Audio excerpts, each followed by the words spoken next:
ألم نجعل الأرض كفاتا أحياء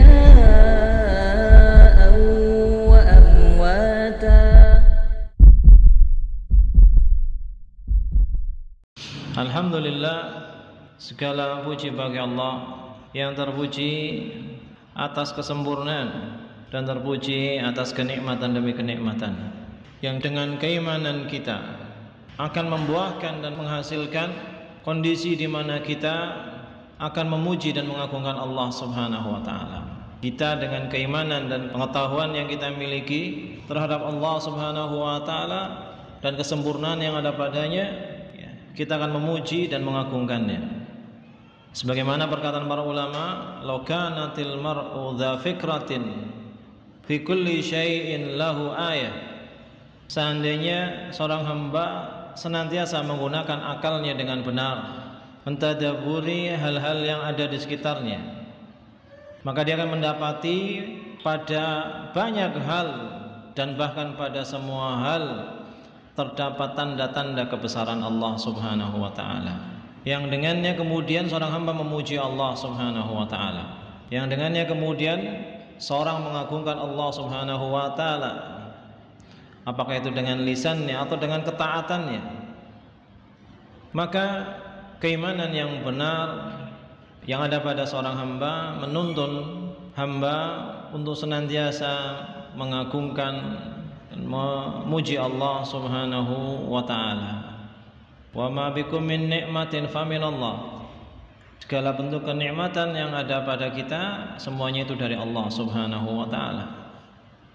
Maka di antara sarana untuk memperbagus dan meningkatkan kualitas keimanan yang dengannya kita lebih mampu mengagungkan Allah Subhanahu wa taala adalah dengan kita belajar. Dan itulah yang kita upayakan ketika kita berkumpul di majelis ini membacakan faedah demi faedah. Kita berharap dengannya Allah menjadikan kita sebagai hamba yang lebih takut terhadap Allah Subhanahu wa taala, lebih merasa kecil di hadapan Allah Subhanahu wa taala, lebih mampu memposisikan dirinya di hadapan Allah Subhanahu wa taala sebagai hamba yang sebenarnya patuh, taat dan tunduk di hadapan Allah Subhanahu wa taala. Dan itulah pencapaian dan itulah prestasi, ya. Bukanlah sebuah prestasi ketika seorang semaunya sendiri. Bukan sebuah pencapaian, bukan sebuah prestasi ketika seorang merasa dirinya saya independen, gak ada yang bisa ngatur saya, termasuk Allah Subhanahu wa ta'ala. Naudzubillah. Ya, karena sebagaimana dikatakan, man a'rada an ubudiyatillah ubtuliya bi ubudiyati li ghairi. Barang siapa yang berpaling dari penghambaan kepada Allah, sebenarnya dia sedang diuji dengan menghambakan dirinya kepada selain Allah Subhanahu wa taala.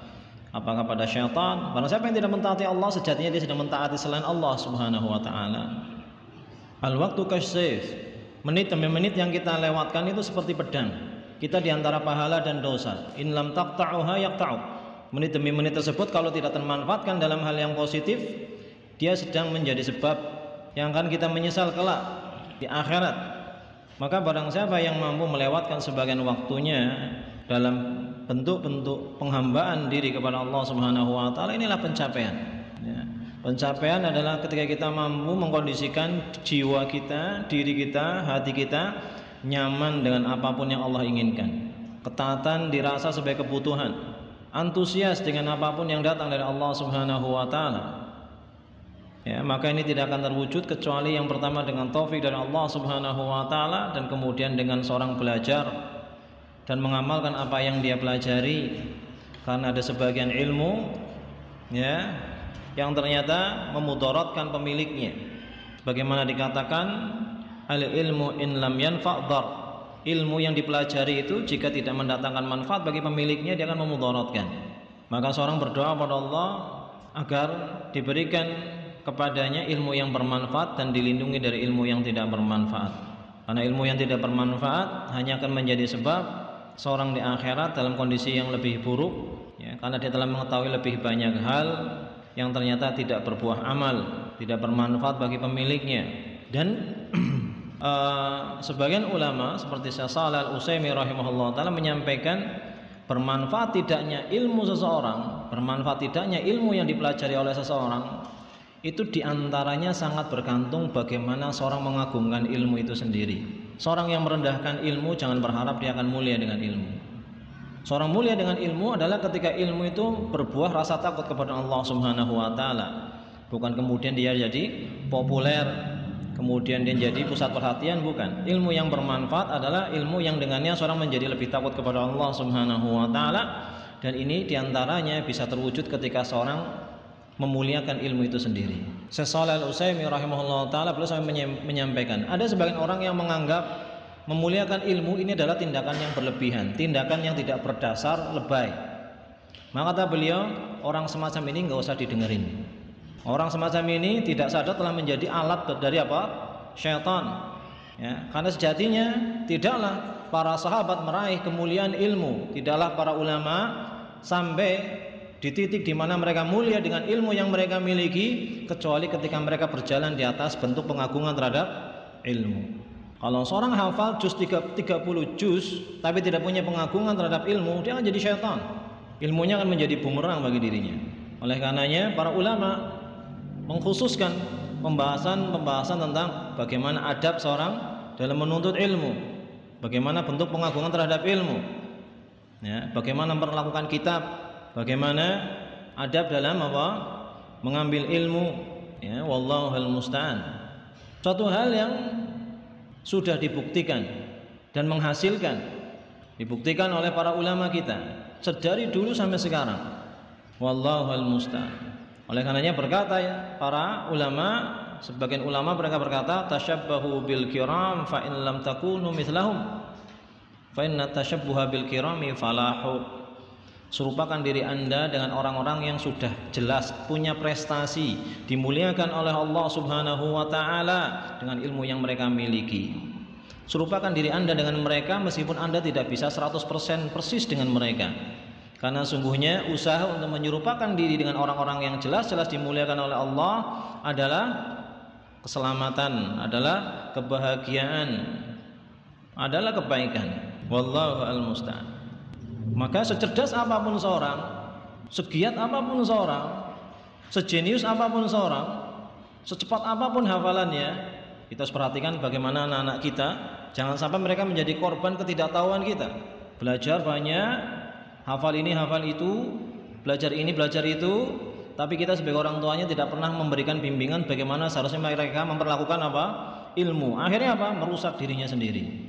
Kita dapati nggak sedikit anak-anak kita bahasanya kalau pulang apa? Libur syariah. Di pondoknya biasanya gimana, di rumah jadi gimana. Kita harus sadar bahwasanya kita menginginkan anak kita belajar bukan supaya mereka ada LC di belakangnya, bukan supaya mereka mendapatkan sesuatu dengan ilmu mereka dari kehidupan dunia ini, bukan. Kita mau menginginkan anak kita belajar agar mereka nyaman dengan ketaatan, agar mereka punya keinginan, semangat untuk lebih dekat dengan Allah Subhanahu wa taala, melihat perintah dan larangan Allah sebagai apa? Sebagai kebaikan, tidak malah justru berprasangka buruk. Ya, kita dapati sebagian awam, sebagian manusia, sebagian orang mengatakan nggak usah belajar terlalu dalam, nanti jenengan malah repot, nggak kuat. Ya, seakan-akan apa? Allah ngasih aturan yang nggak relevan dengan kemampuan manusia. Seakan-akan Allah nggak tahu apa yang terbaik untuk hamba-hambanya. Akhirnya memahami perintah demi perintah berat. Jangan belajar. Kalau ada orang digitukan saja, misal apa? Misal ada orang punya punya sekolah. Kamu sekolah di sana, cuman nggak usah dengerin peraturan di sana.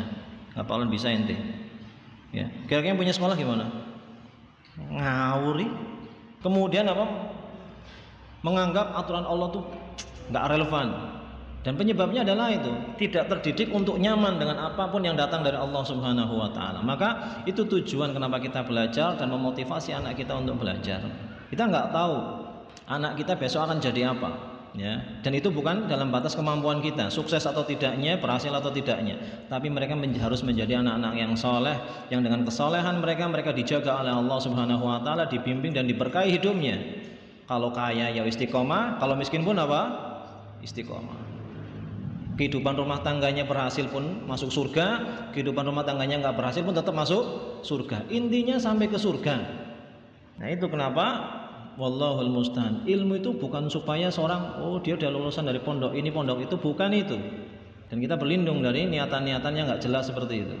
Ya, maka ada baiknya wallahul musta'an anak-anak kita itu di majelis-majelis yang seperti ini dibiasakan dikasih pena sama ya, yang sudah bisa mencatat mungkin kelas 4, 5, 6 diajarkan duduk di majelis ilmu supaya ketika nanti setelahnya ya mereka punya antusiasme terhadap majelis ilmu, tidak malah majelis ilmu di mana mereka di tempat yang sama di mana lagi beda lagi. Dan kita harus mengingat testimoni yang disampaikan oleh Ibnu Qayyim rahimahullah taala. Apa kata Ibnu Qayyim? Mayoritas kerusakan anak-anak itu penyebab utamanya adalah kita sebagai orang tua. Mayoritas ya sebab rusaknya anak-anak kita adalah kita sebagai orang tuanya. Ya, maka wallahul musta'an kita belajar pun kita berusaha berbekal anak saya supaya belajar dan ilmunya bermanfaat, dia seharusnya gimana sih? Wallahul musta'an. Dan ini adalah perjuangan yang tidak akan pernah selesai sampai kita mati. Membimbing anak-anak kita ya dengan sebelumnya kita memperbaiki diri kita. Karena dengan kita sendiri memperbaiki diri kita, apa yang keluar dari lisan kita adalah sesuatu yang bersumber dari hati. Dan apa yang datang dari hati akan sampai ke hati. Ada terkadang kondisi di mana kita nasihati tapi apa? Masuk telinga kanan, keluar telinga kiri. Dan ketika kita introspeksi ternyata kitanya sebagai yang menginformasikan pun apa? Sebenarnya apa? Nggak paham dengan apa yang kita sampaikan. Kurang mendalami dan menghayati apa yang kita nasihatkan. Dan dengan kita belajar kita lebih punya improvisasi yang dengannya anak kita jadi baik. Dan para ulama mempunyai perhatian khusus tentang bagaimana mewariskan keistiqomahan pada anak. Mereka sampai punya buku apa? Abnaul Multazimin, anaknya orang-orang yang sudah istiqomah. Dijadi pembahasan khusus karena testimoninya apa? Di mana-mana menunjukkan bahwasanya mewariskan keistiqomahan kepada anak itu ternyata apa? Sulit. Ya. Ada sebagian orang tua yang mengira yang penting anak saya hafal, di pondok nilainya bagus. Akhirnya ditekan di situ anaknya stres malah. Ya. Ada sebagian yang saking stresnya sampai depresi bahkan sampai meninggal. Ada. Wallahu a'lam.